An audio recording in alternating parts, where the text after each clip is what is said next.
Hello everyone, my name is Disha Mehta, a legal intern at Lexis & Company and a law student at Gujarat University.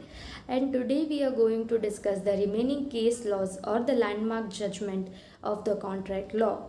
In the first part of the video, we had already discussed the important case laws or the landmark judgments of Belfer versus Belfer, Mohari Bibi versus Dharmodas Ghosh, Lalban Shukla versus Gauri Dutt, Carlyle versus Carbolic Smoke Ball Company, and Phillips versus Brooks. So today we are going to continue the same, and we are going to start with the case law of Dongo versus Stevenson, which was happened in 1932, where a man ordered a ginger beer for her lady friend in a restaurant. The ginger beer came in a dark bottle and the contents of the bottle were not visible from outside. After drinking some of the beer, the lady friend poured the remaining into a tumbler where a snail in a decomposed condition fell. The lady friend complained of stomach pain and she filed a case against the manufacturer. The court ruled that in her favor on the principle that the manufacturer owed a duty of care towards the final consumer even in the absence of a contract. Thus, the element of privity is not essential for a consumer to sue the manufacturer for negligence. So, this is the case of Dongo versus Stevenson. The next one is Dunlop Pneumatic Tire Company Limited versus Selfridge and Company.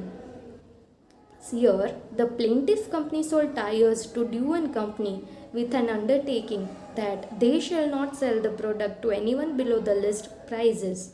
Dew and Company sold some tires with a similar undertaking that they shall not sell it below the list price. However, the defendant company sold the tires below the list price and the plaintiff brought an action against them. Thus, the doctrine of privity was applied in this case, and it was held that there was no contract between the plaintiff and the defendant, and therefore plaintiff cannot sue the defendants for breach of contract as there was no contract between them. So, this is the case of Dunlop Pneumatic Tire Company Limited versus Selfridge and Company. The next one is Damodar Muralidhar versus Secretary of State of India, which was happened in 1894.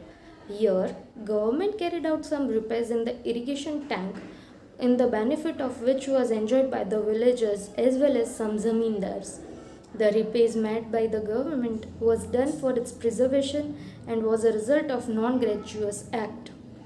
The court held that government is entitled to the proportional contribution towards the expenses of repairs on the principle that even though the party making payment or rendering services was personally interested in the matter, he can recover proportional representation from the parties enjoying the benefits. So this is the case of Damodar Muralidhar versus Secretary of State of India. The next one is Chapel and Company Limited versus Nestle Company Limited, which was happened in 1960. So here the court in the instant case held that the consideration to a contract should be sufficient and need to be adequate. Nestle offered to sell a music record whose copyright was possessed by Chapel to anyone who bring in 3 wrappers of 60 chocolate bars. The court held that the wrappers, even though does not possess the monetary consideration, was a sufficient consideration and thus the contract entered into by such consideration is binding upon the parties. The next one is Dickinson versus Dodds 2. Here, the defendant made an offer to the plaintiff to sell certain property and the offer was left open to accept by the plaintiff till 9 p.m. of the Friday. However, the defendant sold the property before Friday and plaintiff gave his acceptance on Friday. In an action by the plaintiff, the court held that the plaintiff had neither given his acceptance nor any consideration finalizing his intention to buy the property. Therefore, it was a mere promise which the defendant was not bound to comply with. So, here are the most important case laws and the landmark judgments of the contract law. Hope you like them. Thank you.